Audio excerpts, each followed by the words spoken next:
Robby Krieger wrote, "Touch Me." This is a starting fact, and it is worth establishing clearly before anything else, because it is a fact that everything else depends on, not Jim Morrison, Robby Krieger, the guitarist who had written Light My Fire and Love Her Madly and several of the other Doors songs that the world received as Jim Morrison songs, because Jim Morrison sang them, and Jim Morrison's voice was what the world heard and attributed the music to. Robby Krieger wrote the songs, and Jim Morrison sang them, and the world made the reasonable but slightly inaccurate inference that the voice and the words had the same origin. Touch Me was Robby's song. The words were Robby's words. Jim Morrison delivered them. But before the delivery, before the recording session, before the Soft Parade album, before the song became the Doors' fourth top 10 single and one of the more commercially successful things the band ever released, something happened that Robby Krieger carried for the rest of his life. Jim Morrison said something to him about the song, not about the recording, not about the production, not about any of the professional dimensions of taking a song from composition to finished record, about the song itself, about why the song was good, about what the song was doing that Jim Morrison, who had been pressing his own voice against the hardest available questions for the previous 3 years, recognized and valued, and was willing to say so directly to the person who had written it.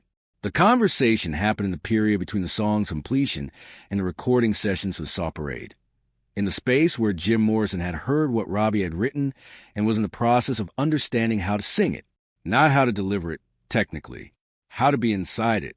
Because Jim Morrison's approach to singing, as Robby Krieger and Ray Manzarek and John Densmore had all understood from the earliest performances, was not primarily a technical problem. It was an interior problem.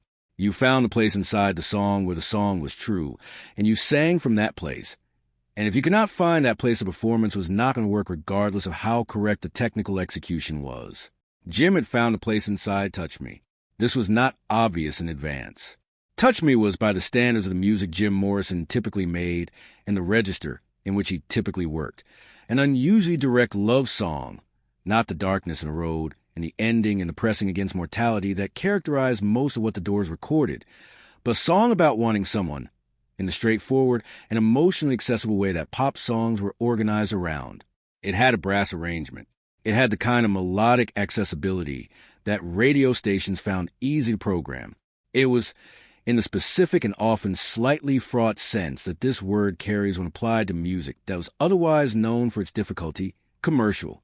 Jim Morrison did not usually value commercial in the way that other dimensions of a song might be valued. He was not hostile to it. He understood that the music reaching people required the machinery of commercial music, that the songs needed the radio and the label and the distribution infrastructure to find the audiences who needed them. But commercial was not a quality he sought. It was a byproduct of certain songs finding wide reception, and wide reception was a result of certain songs doing what they were supposed to do, close in the distance, putting the thing in the room, being real enough to reach the person who needed to receive them. The commercial success was evidence that the song had found its audience. It was not, by itself, the thing he was interested in making, and yet he had found a place inside Touch Me where the song was true, and he had told Robby Krieger what that place was, which was a form of disclosure that the band's usual working dynamic did not typically produce. Usually the songs arrived in their final form through the process of rehearsal and recording, through the working out of what each instrument would do in relation to what the others were doing, without extensive verbal conversation about what the song meant or why it worked. The music was the conversation. The words were not usually needed. With Touch Me, Jim used the words. He said to Robby, "This song is honest in a way that most love songs aren't. It doesn't try to be profound. It says one true thing in the most direct possible form, and the directness is what makes it true." Robby looked at him. This was not what he had expected. He had expected some version of the oblique assessment that Jim gave to most things that required assessment, the comment that was accurate but that approached the subject at an angle that required the listener to find their own way to the center. He had not expected direct praise. He had not expected Jim Morrison, who had written the end and, when the music's over, and Riders on the Storm, to say that a song was good because it was direct and honest without pretension. Jim said, "I've spent 3 years trying to say the hard things, the things that require distance and approach and the right darkness to land in. And sometimes a song that works is the one that doesn't try to be hard. It just says, I want this, Come here. That's true, too. Robby said, I didn't think you'd like it. Jim said, that's why it's good. Because you weren't trying to write something I'd like. You were writing something that was true.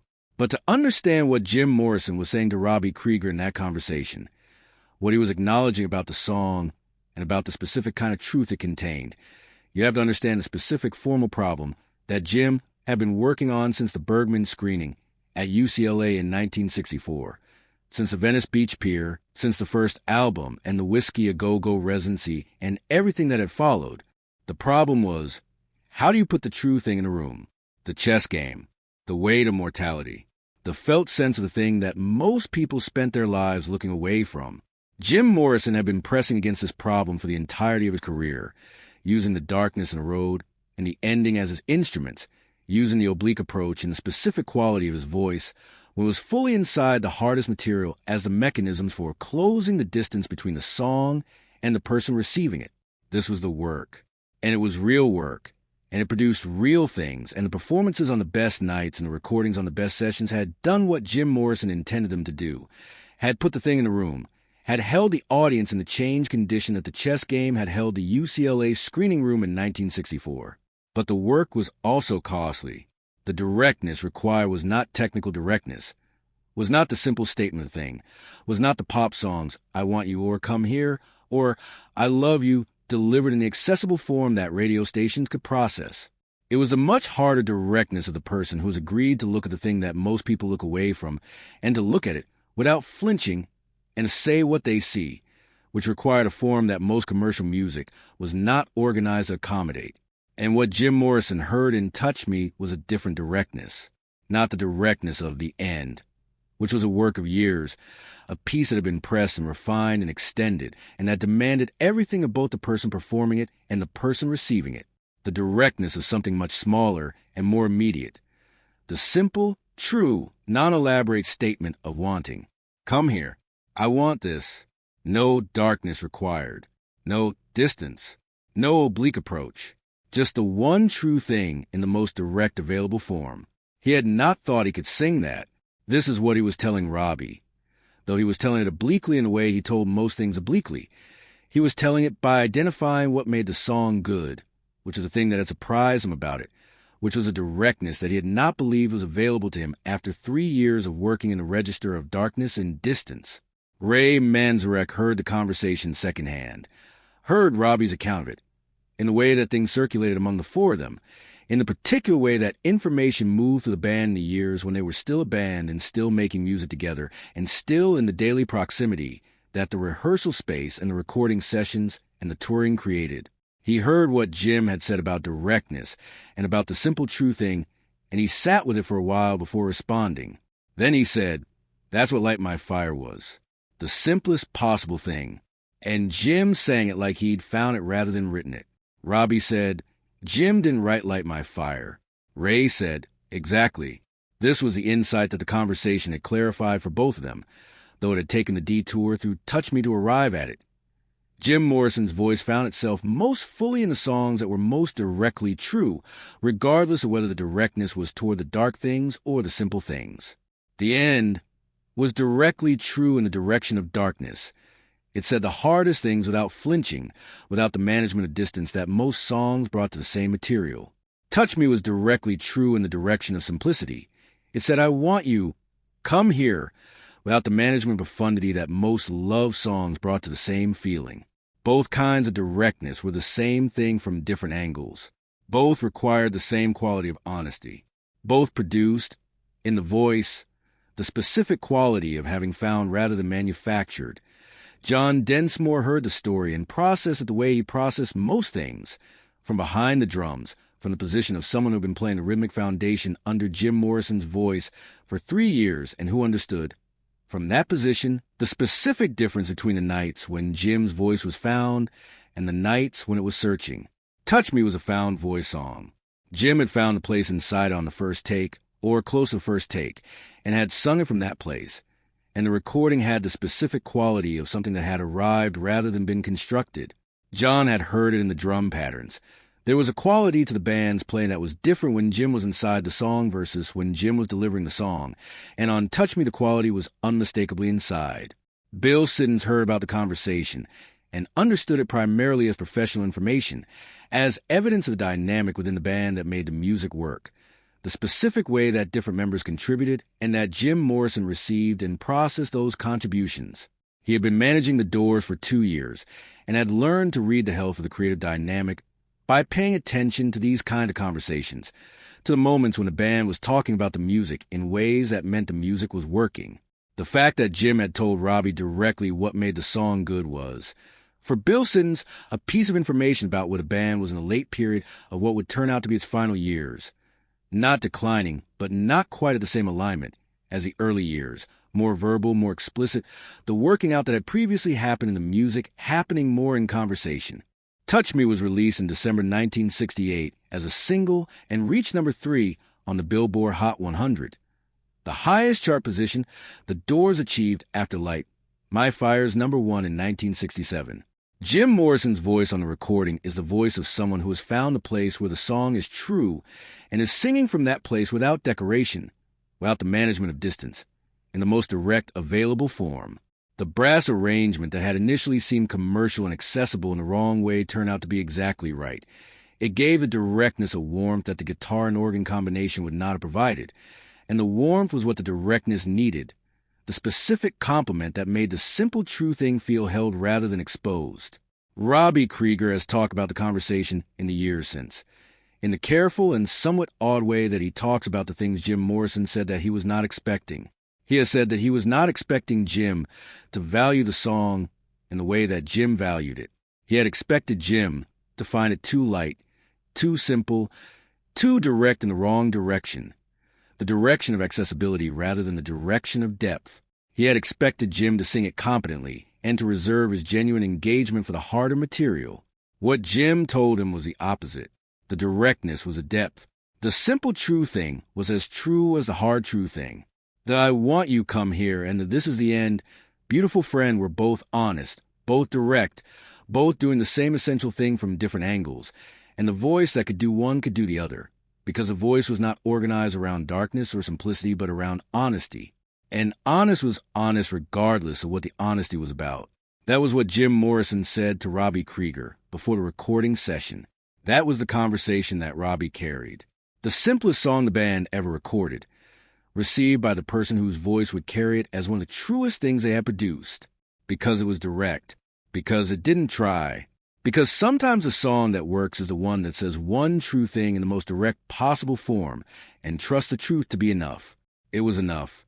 What the conversation between Jim Morrison and Robby Krieger about Touch Me illuminated was something about the architecture of the Doors sound that had always been there, but had not previously been stated directly.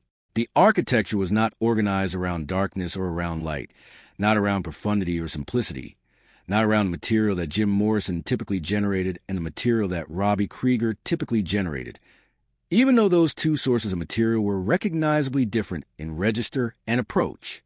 It was organized around honesty, the quality that Jim Morrison's voice found when it was working, the quality that produced a specific effect of the best performances, the rooms that changed, the audiences held in the specific condition of having received something they had not been able to look away from, was not a quality of darkness. It was a quality of honesty. The honesty could be applied to dark material or simple material, and it produced the same essential effect in both cases. Robby Krieger understood this in a way that a songwriter understands the insight that clarifies something they've been doing without having a name for. He had written Light My Fire in the year before any of them fully understood what the band was going to be, had written it as the song it was, direct and passionate, and built around the specific feeling of wanting something so intensely that the ordinary world became insufficient to contain the wanting. He had written honestly. Jim had sung it honestly. And the result had been the song that defined the band for many people. That went to number 1. That became the most immediately recognizable thing they ever produced. Not because it was the deepest or the most ambitious or the most pressing against the hardest questions. Because it was honest. Touch Me was the same mechanism. Robby had written it honestly, had said what he wanted to say, which was a simple thing about wanting someone, without trying to elevate it into something more profound than it was. without the darkness or the distance or the formal ambition that Jim Morrison's contributions to the band's catalog brought.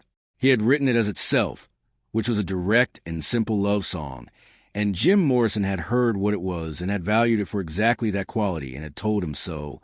And the telling was the clearest statement Jim Morrison ever made about the principle that actually organized his voice. Honesty, not darkness. Directness, not profundity. The thing is itself, without the management of distance, in the most available form. Ray Manzarek would come back to this in the years after Jim's death. In the long accounting he made of what the band had been and what the music had tried to do, he would say that the mistake people made about Jim Morrison was to think the darkness was the point. The darkness was not the point. The honesty was the point. The darkness was one of the territories that honesty could cover. Simplicity was another. And on the nights when performance was working, when the room changed, when the audience was held, the honesty was visible regardless of whether the material was dark or simple, because honesty always sounded like honesty, and the audience always recognized it, even when they could not name what they were recognizing.